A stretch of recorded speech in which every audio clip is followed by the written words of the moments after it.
secondaire 2, puis notre professeur nous a amenés voir une exposition d'Annie Leibovitz au Musée des Beaux-Arts. Je trouvais qu'il y avait une belle composition, il y avait une recherche esthétique, puis pourtant, c'était des vedettes. Ça pouvait faire bien fashion. Il y avait vraiment un œil derrière ça, puis une créativité que j'ai beaucoup aimée. Puis ça a été Annie Leibovitz, ça a été pour moi, quand j'étais jeune, là, un point de départ, comme une première porte d'entrée vers la photo plus créative, commerciale, je dirais.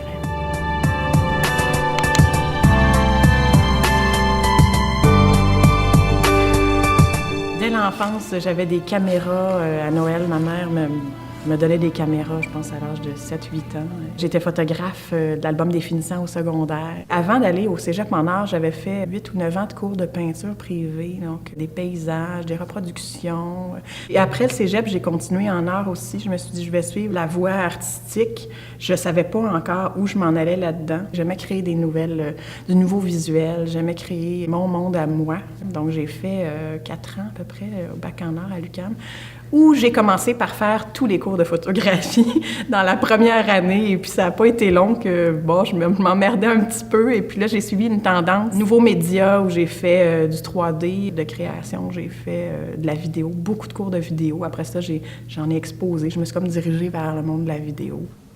Dans les photographes qui m'ont inspiré beaucoup, je pense à tout le courant des photographes plus bruts. Donc, vraiment Diane Arbus, Joel Peter Whitkins. Ça a été pour moi des découvertes. Ces photographes-là, pour moi, amenaient quelque chose de nouveau dans mon imagerie visuelle, personnelle.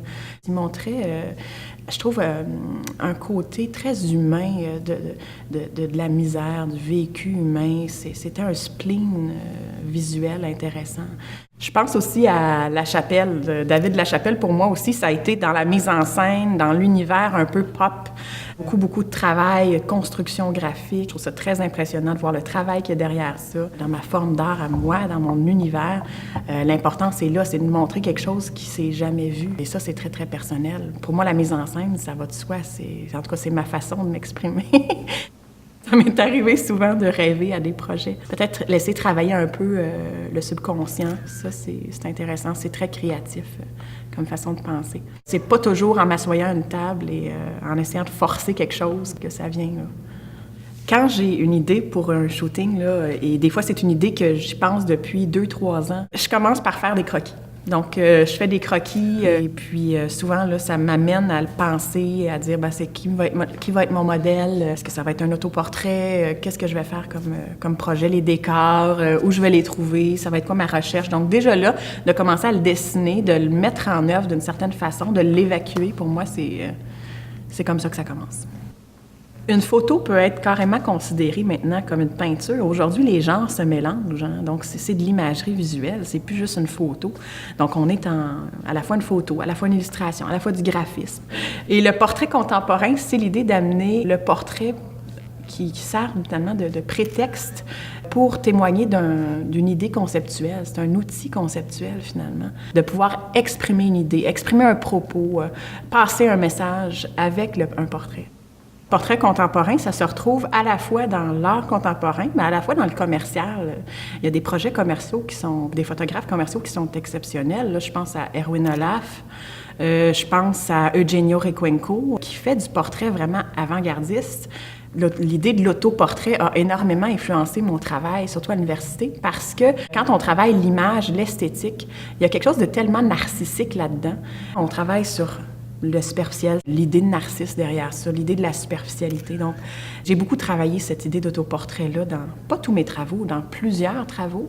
Une photo réussie, c'est quand j'ai le sentiment d'avoir prélevé un instant que j'ai créé entièrement de toutes pièces, qui ne reviendra plus jamais. Mon travail personnel, ma démarche à moi, ça se situe vraiment au niveau d'une espèce de condition féminine. Ça joue beaucoup... peut-être en lien avec tout mon vécu personnel, parce que quand on fait de la créativité, On parle toujours de soi, on parle toujours de ce qu'on est. J'ai beaucoup travaillé dans l'univers de la mode, étant plus jeune, mode haute couture. Et ça m'a tellement influencée de rencontrer des gens comme ça, pour qui le superficiel était tellement important, l'esthétisme était tellement fort, prenait le dessus sur tout, sur l'intérieur finalement. Ça m'a choquée et j'ai essayé de produire aussi des œuvres par rapport à ça. Il y a une forme de message. J'essaie que ce soit pas premier degré, que ça pousse plus loin, parce que chaque œuvre, je veux pas me répéter. Une fois que c'est fait, je mets de côté, je retravaille un nouveau concept, toujours sur cette même idée de femme nymphe.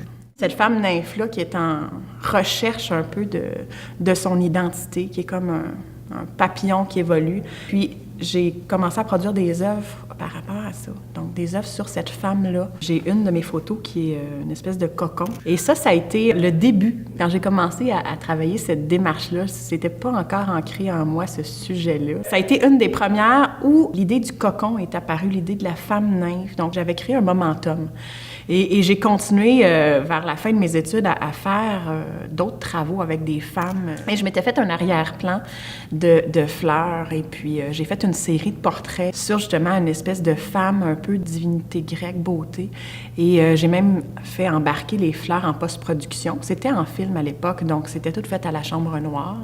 Alors, cette série-là, une série de photographies, c'est un autoportrait. C'est une des photos que j'ai fait sans appareil, donc directement la face dans un scanner. Et c'est très, très abstrait un peu parce que dès qu'on bouge dans un scan, il y a des effets qui se font bizarres. Et c'est l'idée aussi, encore une fois, c'est d'expérimenter différentes façons de capter l'image. Et c'est encore une femme un peu divinité.